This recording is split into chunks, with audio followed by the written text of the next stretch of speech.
So rather than go to kibbutz, I'm going to learn about my heritage. So I checked into Esha Torah. I was supposed to stay for 3 months. I stayed a little longer. My 3 months now turned into 7 months and 36 years. Time flies when you're having fun. So I stayed, I studied full time. I got smicha. My mother told me it wasn't the best job for a Jewish boy. So I got a master's degree in history. I'm a licensed tour guide, author, motivational speaker. I spend about 80% of my time in Israel teaching, guiding, writing. And 20% I go on speaking tours to exotic places like New Jersey. And I have 5 kids who are all older. Thank God, all post-army. Finally could sleep at night. And with that little introduction, what I want to do is do a little introduction to Jewish history. I call this class Back to the Future. I hate using the term history when I teach history, because as soon as I say the word history, everyone thinks of subject in school. And nothing turns you off to learning like making it a subject in school, which is why my quote from my high school yearbook is my favorite Mark Twain quote: "I never let my schooling interfere with my education." And the longer I'm out of school, the more I appreciate that what I remember in this life and use has very little to do with what I learned formally in a classroom. So the reason we need to know history has nothing to do with memorizing names and dates and places. It has everything to do with a quote from George Santayana, Spanish-American writer, philosopher from the mid-20th century. It's a quote you all heard. "Those who don't learn from the past are doomed to repeat it." Doomed to repeat it, exactly. The idea is human nature, and we tend to do the same stupid things over and over again. I think it's Elie Wiesel who said it the best. He says, one thing we learn from history, it's we don't learn from history. At least one thing we learn. But as to why we need to know Jewish history goes back to a much more profound point. And to understand that point, we have to first understand what is the most important idea that we, the Jews, gave the world. Besides guilt, bagels, junk bonds, leverage buyouts, Einstein, Marx, Freud, 23% of all the Nobel Prizes since 1900, 24% of the Fields Medals of mathematics. What's the greatest Jewish contribution to civilization?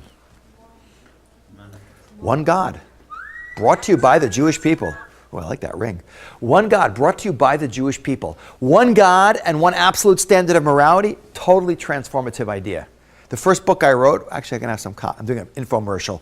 I'll have some copies tomorrow night for sale. Not World Perfect, has to do with the impact of monotheism on morality. But one God has huge implications for history also. Because what we understand about God, even though we don't understand about God, is that we like to define him as the creator, sustainer, and supervisor. That God knows and controls everything. That everything that happens on the planet Earth, from the cosmic to the subatomic to the quantum, is under the constant supervision, direction, and control of an infinite intelligence. It's like a fundamental belief in Judaism. There's no randomness. That history is a controlled process leading to a destination. It's called determinism. So we got that point down? So history, we're all in a story. Simply put, we're in a story. Like a movie. I don't know about you guys, but if someone walked up to me on the street, imagine someone walks up and sticks a microphone in your face, you're in a story. Like, what would your first question be? What would you ask? Sorry? What's my role? Yeah, what's my role? I would first ask, like, what kind of story is this? It's like a romantic comedy, science fiction, action, drama. And then, like, what's my role in it? Am I a lead actor, bit part, supporting actor? Like, how long do we take? Where are we in the story? So this introduction is designed to answer the most basic, I would say, philosophical questions and historical questions about Judaism. What does Judaism say is the purpose of creation? What's the Jewish people's role in the story? How long does it take? Where are we? Beginning, middle, end? Like, how much time do we have left? And do we get to interact with the author and decide how it turns out, or we just script it in like a normal movie? So let's begin at the beginning. And again, I apologize. Like I said, just flew in this morning, so hopefully my brain will continue to function for the remainder of the class. Because now my body's telling me, what time is it in Israel now? Getting late. Let's begin at the beginning. When do we start keeping time from in Judaism? Anyone know? First of all, the calendar we use today, 2018, is a measurement from beginning from what event? 2018 from the birth of Jesus. Okay? Guys, why don't you move forward if you don't mind. So I have to project all the way to the back of the room. We got so many empty seats here, if you don't mind. You're going to make me work hard? Okay. He may have been a nice Jewish boy. We don't start our calendar from the birth of Jesus. When do we start keeping time from in Judaism? Anyone know? From what event? Oh, that's pretty good. Most people, by the way, start by saying the logical place to begin would be day one of the creation story. Day one is the Big Bang. Why is that the logical place to begin? Because that's when time begins. What's time a measurement of? Change. Until you have a physical world, you can't have time. So the logical place would be day one, but we actually start on day 6. What happened on day 6? Where we are now. Day 6 is Friday. But what happened on day 6 in the creation story? Adam. That was so gender specific. You guys are not, I'm just joking. I went to Vassar. They used to say things like, when God created man, she was only joking. Or what did God say when she created man? I can do better than that. Those are the feminist jokes back from like 30 plus years ago. Well, we start on day 6, which is the creation of human beings. By the way, we have a great teacher at Esha Torah, Dr. Gerald Schroeder. Any of you guys know Dr. Schroeder? Oh. Anyone goes, anyone know Dr. Schroeder? So Dr. Schroeder, double PhD. His mother's so happy. My son, the doctor, twice.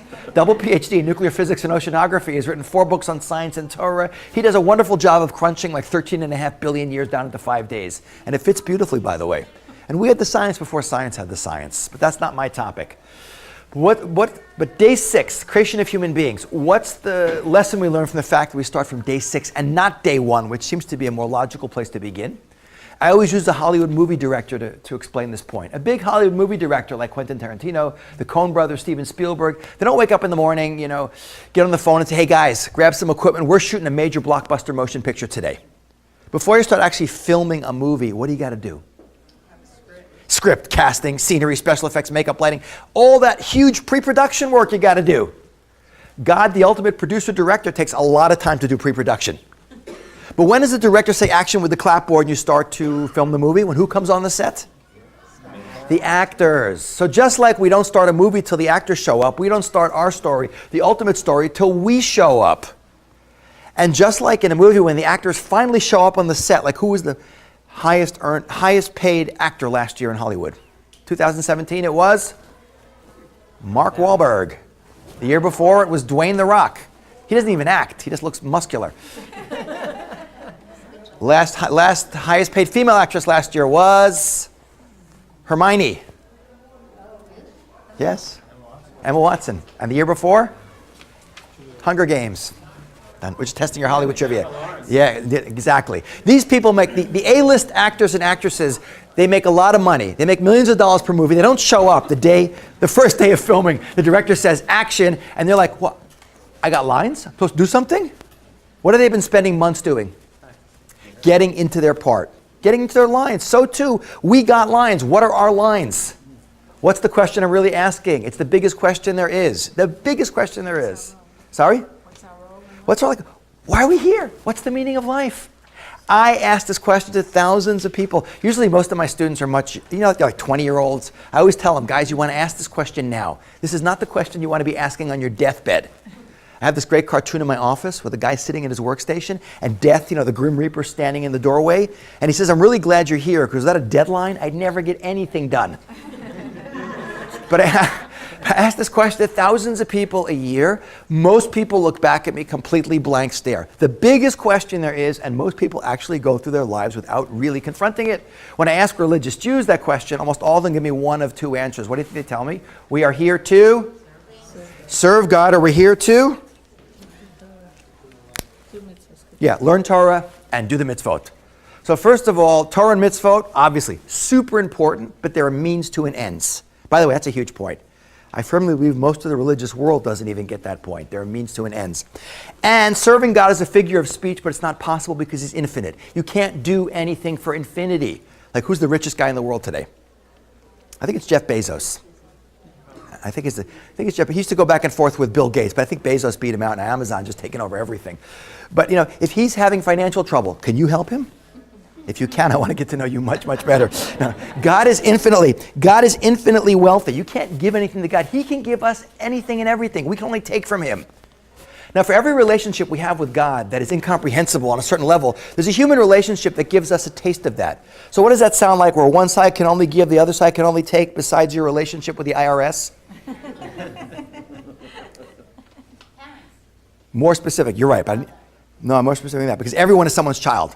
Once you get to a certain age, you can actually be useful, like you're a teenager. If your parents don't kill you, you could take the garbage out. I would say a mother and a newborn. What can a newborn baby do for its mother?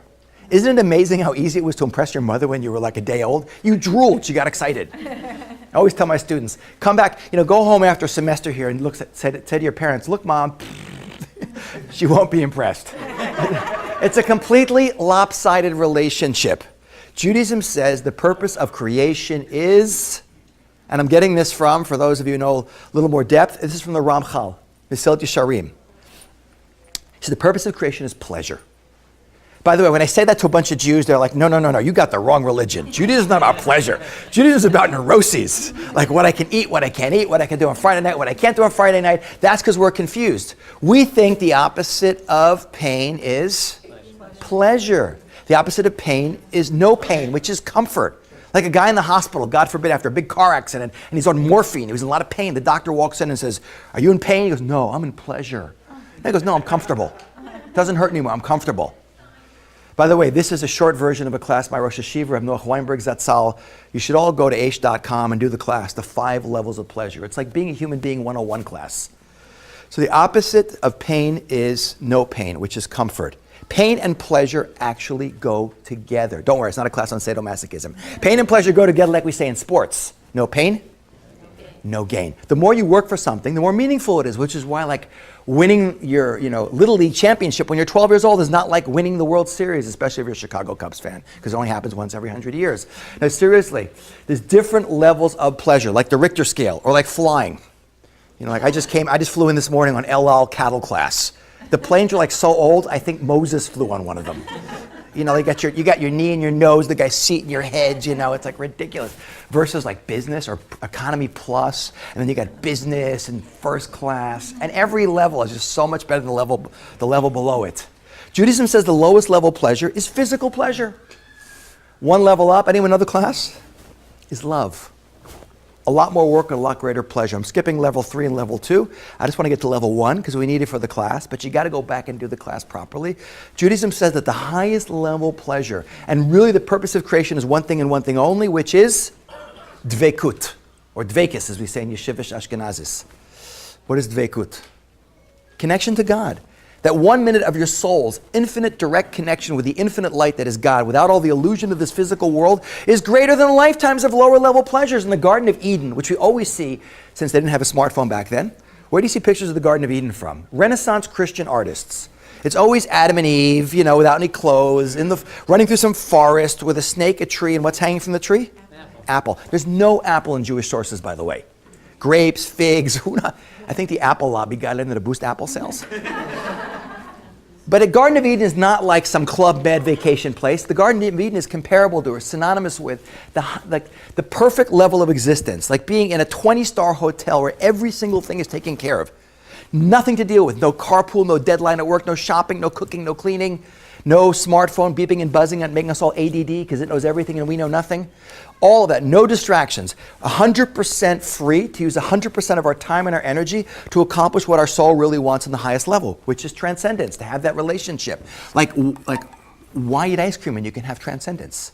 It should have been the shortest, most straightforward story. God puts us in a perfect environment, programs our soul to want to have a relationship with Him, and we hang out in the garden, as we say in 1960s slang, and groove on the Shekhinah.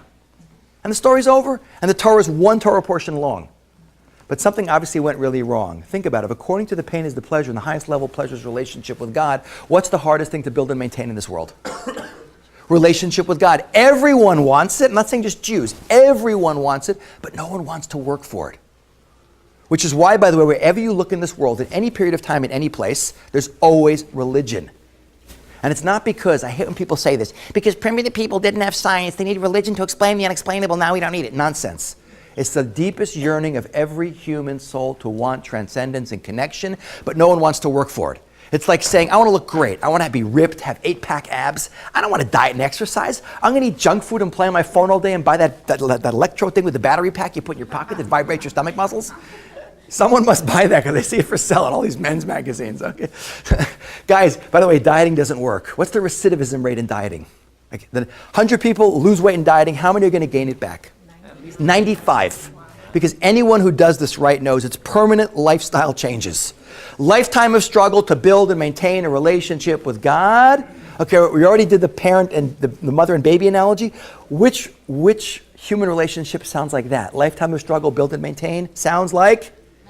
See, I got a room full of married people, so when a bunch of single people, they're all like, you know why? Because they learn about love from romantic comedies, and they're all the same. The guy meets the girl, intense relationship develops, always a crisis in the middle of the movie, usually the guy's fault, and they always get back together at the end, but the movie always ends at or before what event?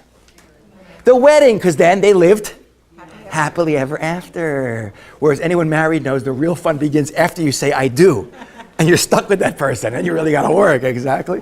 My parents made Aliyah in their 80s, by the way, very impressive. My father was an oncologist at Sloan Kettering, very smart guy. He told me the day I got married, he said, now that you're married, I'm going to give you the definition of marriage. Now, a lot of people are married in this room, so you'll laugh. When I do it for single people, they're all like, he said, marriage is a really long meal with dessert first. Which is actually quite funny. So lifetime of struggle to build and maintain. The early narrative in the Bible is exactly that. People found it too hard to maintain a relationship with God. He's invisible. It's not easy to have a relationship with something that's not physically in front of you, like I am standing there. We can't go out for a cup of coffee. By the way, anyone who's religious knows exactly what I'm talking about. You do the Hashem. Did I pray? And if you say you never did that, you're lying. I'm sorry. Some of us, hopefully, there's some of the time actually, but it's really hard. People said, gee, I know God's out there, but it's so hard to have a relationship with an infinite, invisible being. But we've all had moments of awe, right? Like awe moment. Where are you when you have your awe moment? Inside or outside? Almost always outside. What are you looking at? Nature. Like a beautiful sunset, a thunderstorm. Anyone seen the Grand Canyon? That is like unbelievable. It doesn't even look real. I've been in Seattle probably 25 times. I once saw Mount Rainier come out even, because it rains 362 days of the year. It looks so big it doesn't look real. It's like unbelievable. So people said, I don't see God, but I see all the really cool, awe-inspiring things that immediately give me an emotional connection. I'll have a relationship with those as a way of indirectly having a relationship with God. But what happened after a number of generations? This is Judaism's take on what happened. What happened? People said, yeah, idol worship crept in. People said they forgot about God. Oh, a brand new pen, it doesn't even work. That's not a good sign. They forgot about God and just said, I'm going to worship the forces of nature. Idolatry, avodah zorah, as we say. Which, by the way, is the worst thing you can do in Judaism. Right? What's the first of the big 10? Anochi Hashem Elokecha, I'm the Lord your God. No, there's God. That's reality. That's what it's all about. When we say, by the way, in Hebrew, Ein od milvado, what does that mean? In Israel, people put it on the back of their windows of their cars sometimes. You see it's like a sticker. What does Ein od milvado mean? Nothing besides God. Doesn't mean there's no other gods. It means there's nothing besides God. It means on a certain level, not to get too freaky before Shabbat, we're not even here. We're a projection of God's infinite consciousness. You can't help God, like I said before. You can't hurt him. To have a relationship with an idol, you're not hurting God. You're destroying yourself. It's like being married to an invisible spouse who's not there. You're spending your whole life with nothingness. But that's what happens. This is the Jewish take on how idolatry came into the world. The purpose of creation, relationship with God is lost. Humanity deteriorates down, down, down spiritually. And as I clearly, I think, illustrate in the first book I wrote, World Perfect, there's a direct connection between our relationship with each other and our relationship with God. That the world degenerates into violence and lawlessness until, what does it say in the Bible? The world is full of, what's the word used actually in this? Hamas. I wonder if those guys in Gaza knew that when they picked the name for their organization. Like lawless. They probably got on the phone. Let's call some Jews in New York and ask what we should call our organization. Hamas, lawlessness and violence.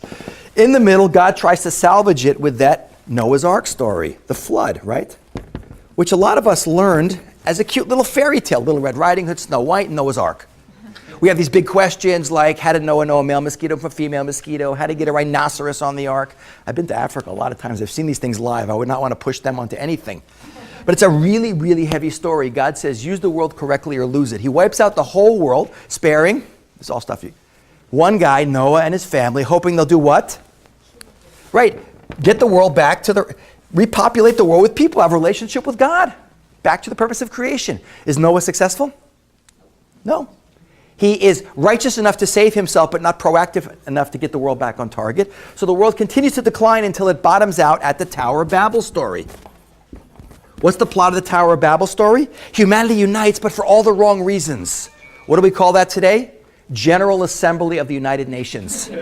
Most destructive organization on the...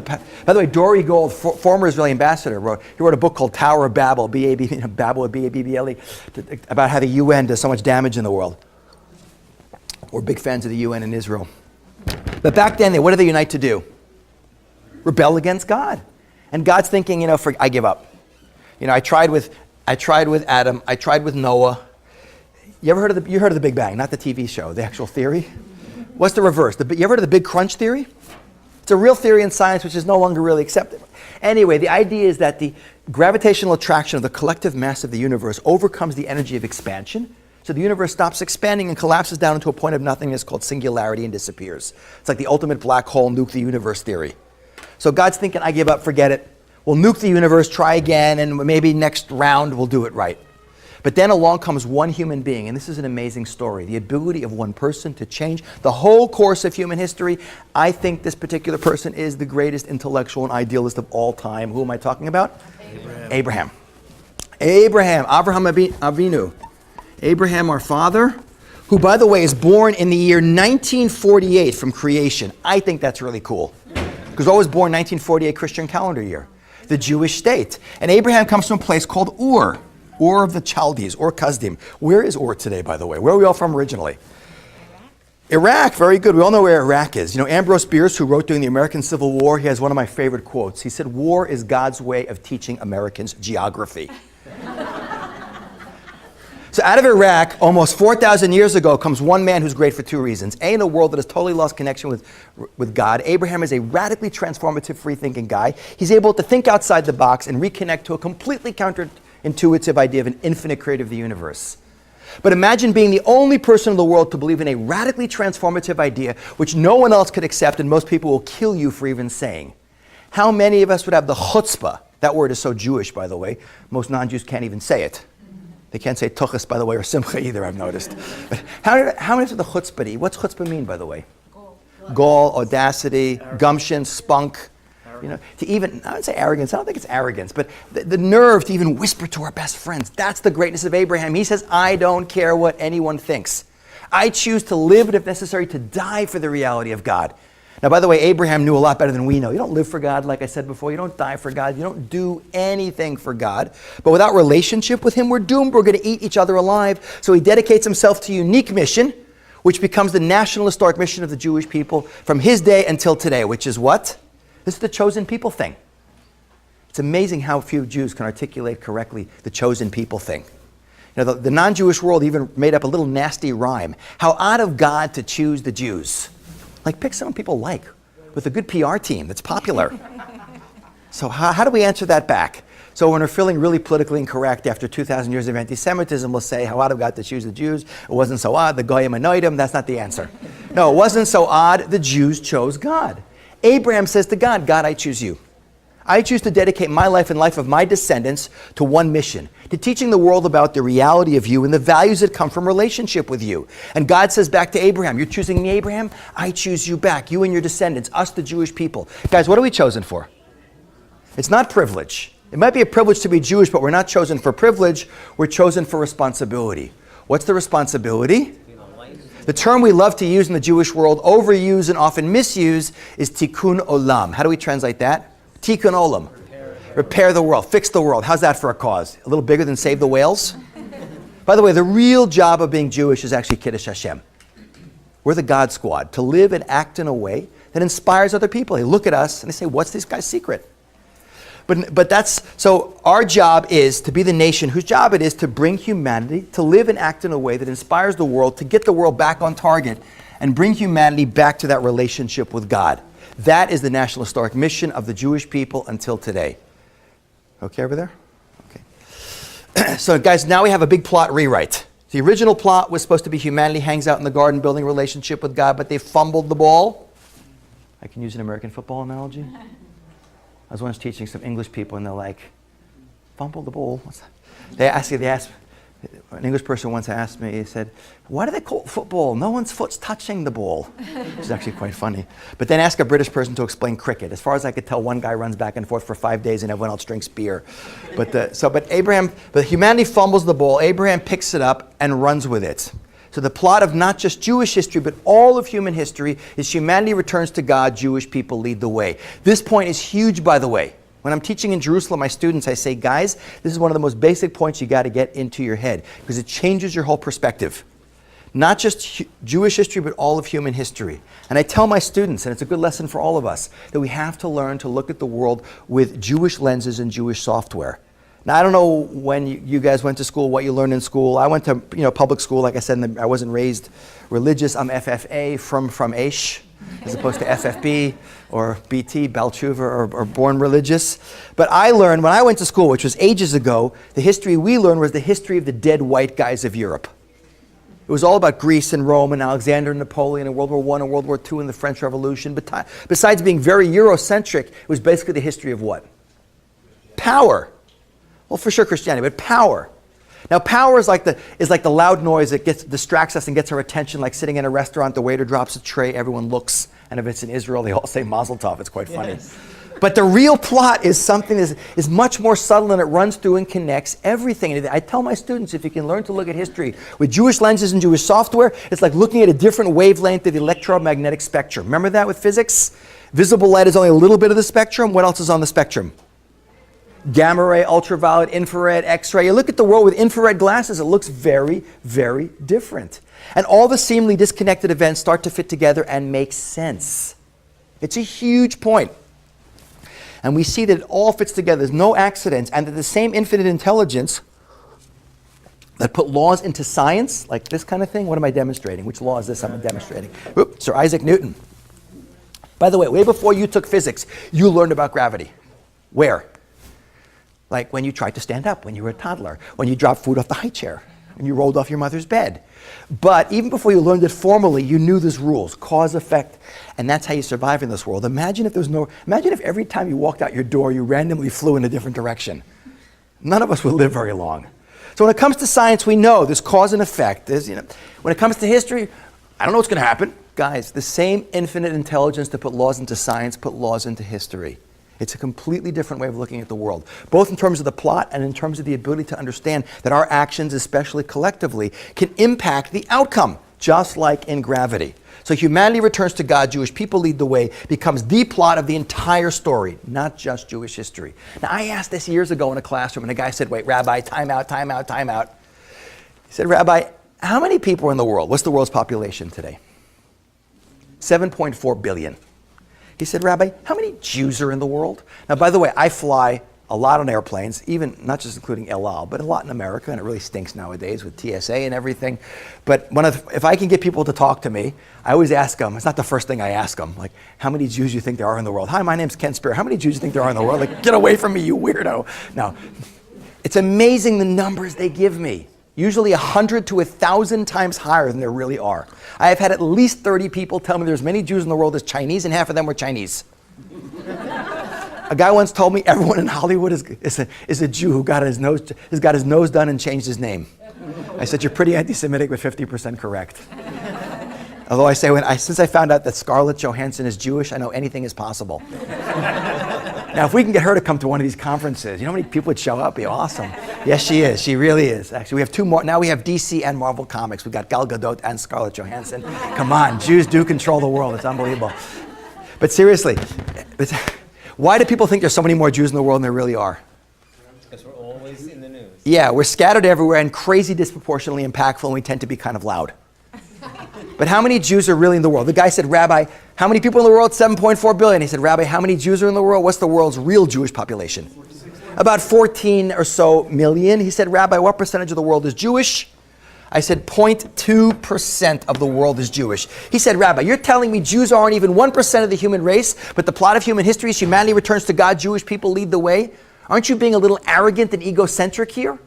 I said, aren't you asking a really good question in a really obnoxious way? It's a great question. And I told him that one of my favorite quotes about history is a British lord. His name is Bolingbroke. It's a fantastic quote. He said, history is philosophy with examples. That's a great quote, by the way. So I said, based on that idea, I said, I'm going to give you a couple of examples from Jewish history that clearly illustrate that we play a unique role in the world. Each of these examples is really an entire class, but I'm going to do each of them literally in a minute or two. Example number one, I call the infantry example, as in military. So I have, by the way, I have five kids. 4 of the 5 did the Army. Actually, 3 did the Army, 1 did the Navy, and the 3 did the Army, including one of my daughters. They were all combat medics, which is pretty cool. I had one in Golani, one in Sanchanim, one in Karakal, one in Chelayam. I also did the Army, by the way, in Israel. I was in Givati, but it was like so long ago, Joshua, like from the book of Joshua, was my commanding officer. But when we would go out on patrol, by the way, when I did the Army, we used to do foot patrol in Gaza, because we were still in Gaza. This was long time, almost 30 years ago. We would go out 2 by 2 with one guy in the front. This is not an Israeli military thing. All armies in the world do this when they're on patrol. 2 by 2 with one guy in the front. The guy in the front is called, I once asked that, and the guy yells out from the back of the audience, dead! The guy in the front is called what? In military terminology. What do we call him?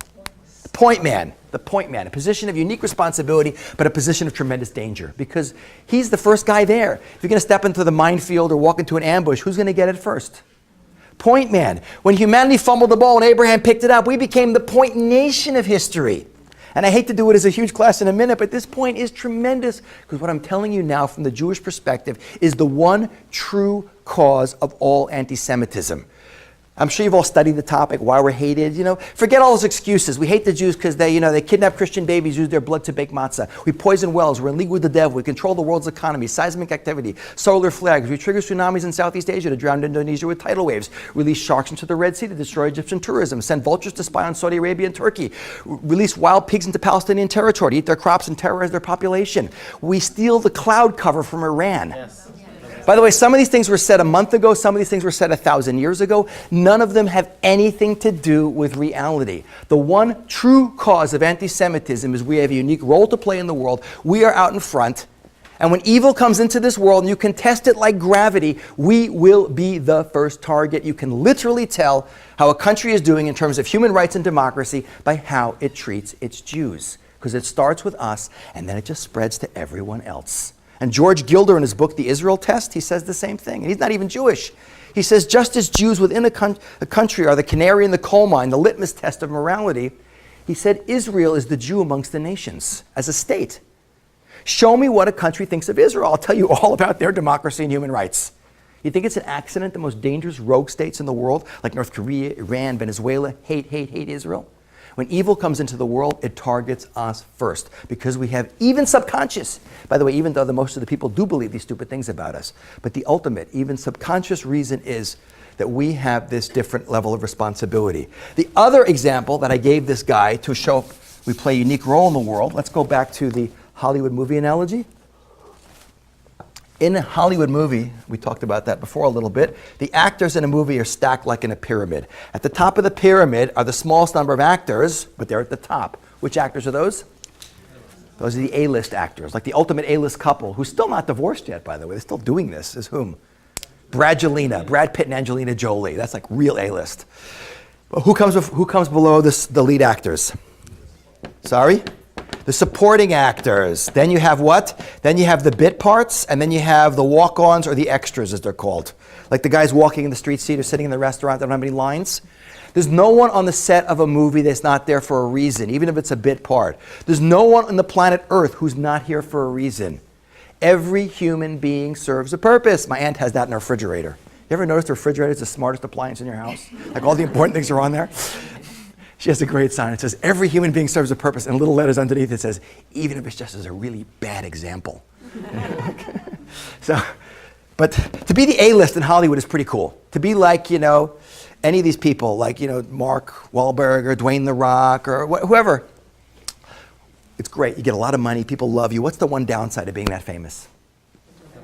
No privacy. Paparazzi everywhere. That's in Hollywood. But in the real story, the ultimate story, when we chose for ourselves a unique responsibility, we became the lead actors in the ultimate story. But unlike in Hollywood, we don't get the fame and the fortune, we just get all the paparazzi. And this points to a point that is actually, you're all familiar with it. It's actually quite supernatural, but it happens all the time. What happens when supernatural or weird happens to you daily? It becomes totally normal. What's the point I'm talking about? It was best stated by a great journalist who just recently passed away, Charles Krauthammer.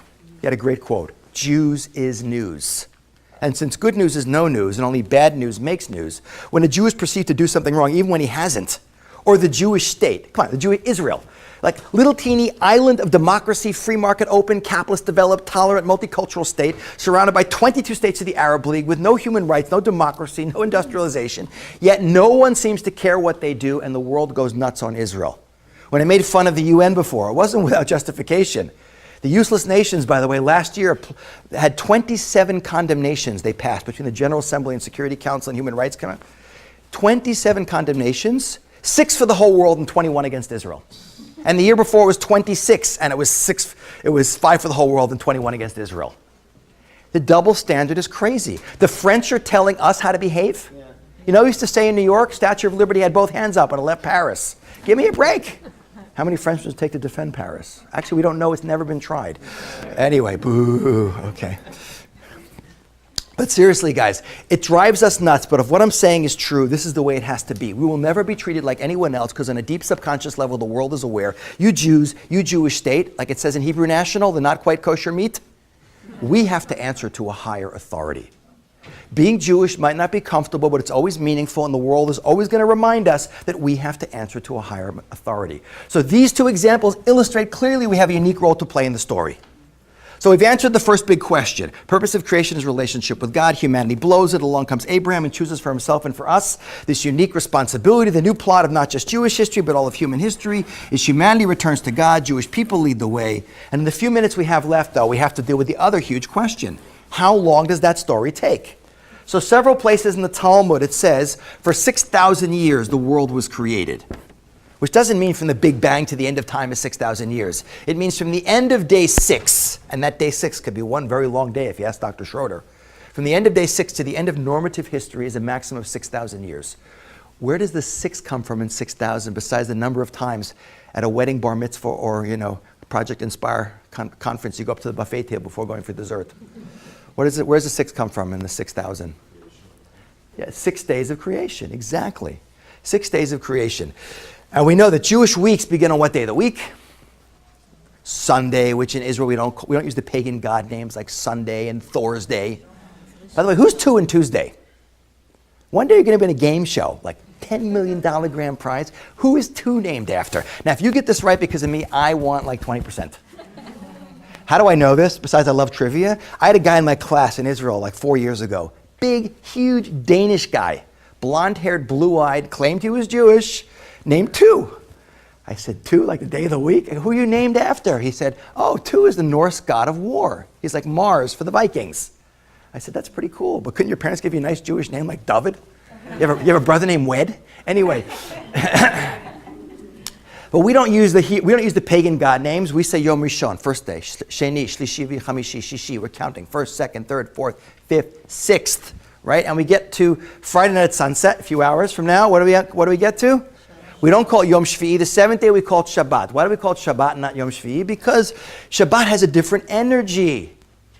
And Shabbat, by the way, is an acquired taste. I was raised totally secular, thinking people who kept Shabbat were crazy. Now I would say, keeping Shabbat for a very long time, even if I, God forbid, didn't believe in God, I'd still keep Shabbat. Just have a day without my smartphone. It's the best day, no technology. I get phantom vibrations on my hip on Shabbat morning. It's really embarrassing. But like the one day everyone reads and talks and rejuvenates, all puns intended. It's an acquired taste. So we have the 7th day of the week. So too we're being told, and this is mentioned in several places. It's mentioned in Tractate Rosh Hashanah. It's mentioned in Tractate Sanhedrin, page 97a, that every day of creation is also equivalent to not just a day of the week, but 1,000 years of human history, which means from 1 to 999 is the equivalent of Sunday or Yom Rishon. Then you have from 1,000 to 1,999 is Yom Sheni, which is Monday. The difference being, when you get to the year 6,000, you don't enter what's called Shabbat. You enter what's called, in Jewish history or in Jewish time, you enter what's called Olam Haba. How do we translate Olam Haba? The world to come, which is not where you go when you're dead. What's death, by the way? Death is the separation of the soul from the body. Like you get your new phone, like your iPhone 10, whatever. What do? You don't, well, if you're smart, you take your old phone to Israel and sell it for as much as the new phone costs in America. But no, what do you want to save from your phone? You want to save the contacts, the photos, the music. That goes to the cloud. That's the soul, okay? The phone, you recycle. That's what happens. The soul separates from the body. The soul goes up to Olam HaNishamot. Okay, and then if you did it right, you get to hang out there and have that first-class pleasure, hanging out with God, having that relationship. But if not, since we're judged on the decisions we make, and the only time we can make decisions is when we're a soul and a body together, we're being pulled in different directions, and we get judged by, how we choose to go, we get recycled back into another body so we could earn more points in this world to get more up there. Okay, what's that called? Recycled back into a body? What am I talking about? Transmigration of souls, reincarnation, Gilgul Nishamot, okay? Which means, by the way, Judaism saying if you are here now, if we're here now, we have all been here before. That's even one of the lines from Crosby, Stills, Nash & Young's song, Deja Vu. We have all been here before. If you want to know who you were here before, either get them to fly in or come to Israel, back in the old city, and I'll introduce you to my Russian-Canadian psychotherapist friend, Rabbi Dr. Efim Svirsky, who for a very reasonable price will regress you through hypnosis into who you were the last time you were here. Do-do-do-do-do-do-do. It's really cool. I've done it. It's called past life regression. It is super cool stuff. Anyway, who was I? I'm not going to tell you. I will only say, not the topic of the class, but I will say one thing. It's a little bit like intense. Many people I know who've done it, who are born post-Holocaust, are a gilgul of someone who died in the Holocaust. So it can be an interesting, a very intense experience to go do that. Anyway, so when you die, you go to Olam HaNeshamot. Olam Haba is when the world goes back to the way it was before we messed it up. If you've heard of concepts in Judaism like resurrection of the dead and final judgment, which Christianity also has, but they took from us, that takes place in Olam Haba.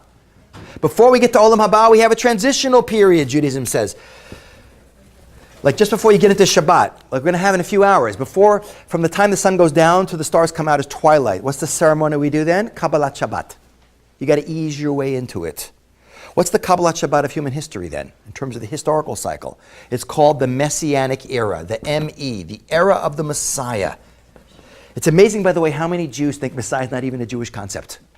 One thing I've learned teaching for many, many years is lack of knowledge never stops a lot of people I know from voicing their opinions on things they know nothing about. Like in physics, you know the famous law of physics that light travels faster than sound? Which is why first you see lightning and then you hear thunder. It's also why some people appear to be intelligent until you hear them speak, especially some politicians. If I had $1 for every time one of my students said, we don't believe in Messiah, it's a Christian concept, Judaism's a here and now religion. When it comes to eating at the buffet, we're definitely here and now. But Messiah is our idea. I have a whole class on this alone. The Christians stole it from us, changed the definition, used it against us, and don't pay us any royalties for it. But without doing the whole class, Messiah, simply put, is a person with a certain lineage and Torah knowledge and spiritual connection and leadership skills, but he acts like we say, we already did physics, so now we'll do chemistry. He's a catalyst. What does a catalyst do? Remember in chemistry? What's a catalyst job? Has to speed up a process. His job is to prepare not just the Jewish people, but the whole world to enter that final phase. And Jewish tradition says he has to come and complete the job by the year 6000. Not show up at the year 6000, complete the job. And someone always wants to ask me, what if the Messiah doesn't come by the year 6000? I always give the same answer. Ask for your money back. It hasn't happened yet. But let's do the time now. We just came into a new year not so long ago. What year are we in now? 5779. If every day of the week is 1,000 years and you get to 5,000, what day of the week are we in? Friday. 5,500 is halfway through Friday. 5,750 is 3/4 of the way through the day. 5779, where are we? Late Friday afternoon. This is the time in a religious home when the wife is usually yelling at the husband, get in the shower, it's going to be Shabbos, 20 minutes. And you guys know Murphy's Law? Like the chance of the bread falling butter side down is directly proportional to the price of the carpet, and those important laws of reality. What's Murphy's Law of Shabbat? Anyone who keeps Shabbat knows this. No matter when you start preparing for Shabbat, even if it's in New York on June 21st, Sunday morning, the longest Shabbat of the year, when Shabbat comes in like 9:30 at night, you start making your cholent at 7 a.m. Sunday morning. What are you still doing half hour before sunset? Running around like a chicken with your head cut off. Everything speeds up and gets intense as you approach the deadline of Shabbat. Everything speeds up and gets intense as we approach the deadline of the Shabbat of human history. But do the math, guys. 6,000 minus 5779. What do we got left here? 221, and that's a maximum. Just you bring in Shabbat at sunset? No. You bring it in Jerusalem 40 minutes early, 18 minutes early. I can't go into this now, but there are Jewish sources that say you can literally lop 200 off the 221. Which doesn't mean the Messiah is coming in 20. I don't know when he's coming. If I did, I'd be a prophet. If I was a prophet, I'd be working in the stock exchange and not teaching here. But you can, within a couple of decades, the whole thing is over. Lambs are lying down with lions, having soya barbecues. The UN is getting together like 55 times every day to pass pro-Israel resolutions. What do you learn from that, by the way? For you guys, Get real estate in Israel now, anywhere. The French Jews are getting all the good apartments. Mashiach's going to come. You're going to call El Al. Like, I'm sorry, it's a 7-month wait for a flight. Then you get up in a tent with the Goldbergs from Lawrence and the Schwartzes from Bathurst and Eglinton, like stuck in some like corner on the Egyptian border with like 4 tents and a spigot of water. And the French will all be sitting like in, in Netanya and Savignon and, Jerusalem. Seriously. Hopefully, by the time the conference is over, there'll be an announcement, Motzi Shabbos. I got a return ticket already, so I'm safe. Anyway, guys, we're basically done. So one more little point, and then we're finished. So, purpose of creation, relationship with God, humanity blows it. Along comes Abraham and chooses for himself and for us this unique responsibility. The new plot of human history is humanity returns to God. Jewish people lead the way. We have a maximum of 6,000 years to do that in, according to most Jewish opinions. And we're very close to the end of that time with 221 and very likely a lot less time left. But there's one more point we have to do before we finish. Just a very brief little history of time. Before a nice young Jewish man,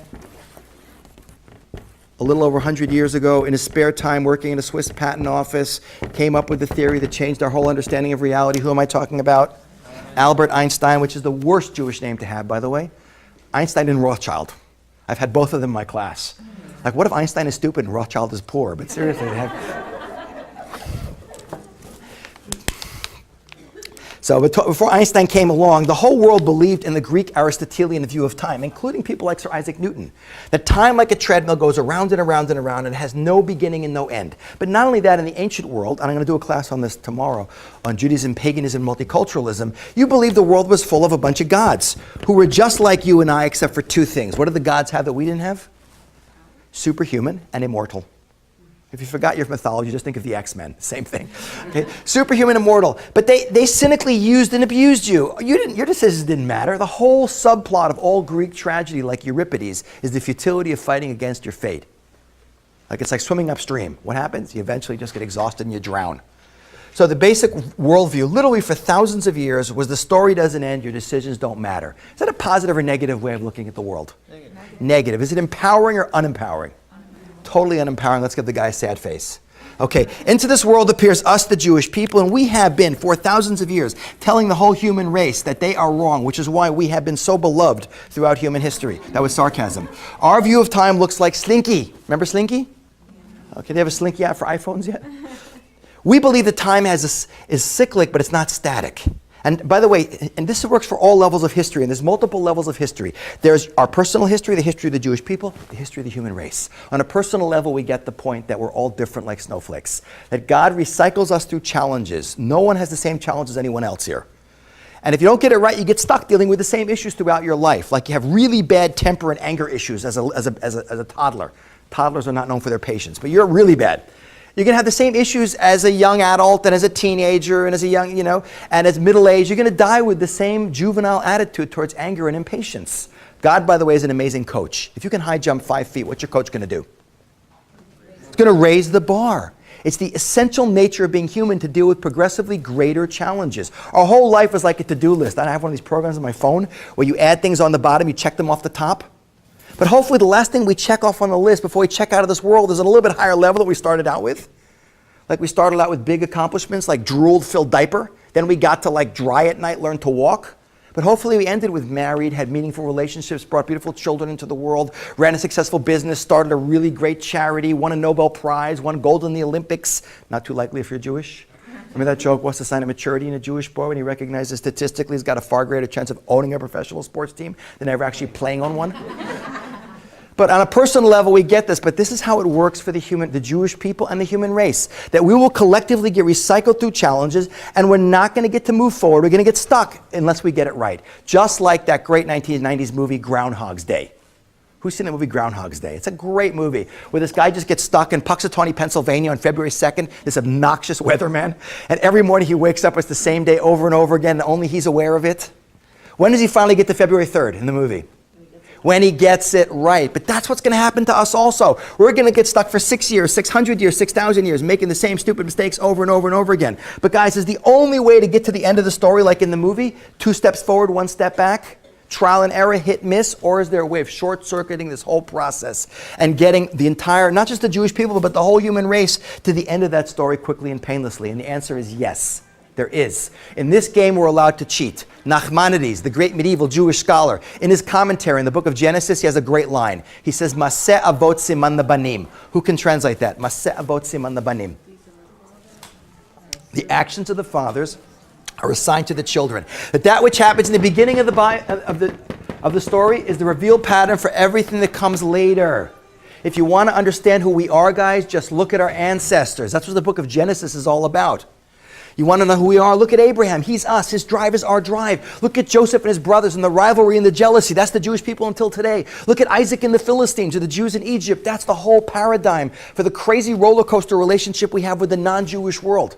They can't live with us. They can't live without us. They pull us towards, they push us away. Guys, our past is our future. Jewish history is Jewish destiny. You can't know where you're going to as a Jew until you understand where you're coming from. And when I'm teaching my students in Jerusalem, I always tell them, I say, guys, first of all, don't try and take notes on me. No one can write as fast as I speak or type as fast as I speak. First of all, I forgot to bring a copy, but I have a great book. Ask my mother. She will agree 100%. Crash Course in Jewish History. I have copies here, by the way, also. Motzi Shabbat, please God. For you, special price, as we say in the Middle East. But I say, in that book, we got all the names, the dates, the timelines, the maps, the charts. That's the plumbing of history. I tell my students, the only thing I want you to know are the lessons from the past. Not because it's going to be in an exam, but rather because these are the rules of the game that we need to know. It's the playbook. You know, Israel Meir Lau, I flew on the plane with him. A bunch of us were flying in from Israel. I saw him on the flight last night. He's one of the youngest survivors of Buchenwald, former chief rabbi of Israel, now chief rabbi of Tel Aviv. He has a great quote. He said that a nation that doesn't value its past has no right to dream about its future. And I would tweak that quote and say, and a nation that doesn't learn from its past is going to have a very tough time getting there. So guys, forget the names, the dates, the places. The lessons we learn from our past are absolutely critical so that each and every one of us in our own unique way, and hopefully all of us together, can learn those lessons, come together, focus on what unites us and stop focusing on what divides us, and put the incredible energy and drive and creativity, idealism we have as a people together. And then we get to the end of this story, which is the ultimate story, as quickly and as painlessly as possible. And thank you very much, and Shabbat Shalom.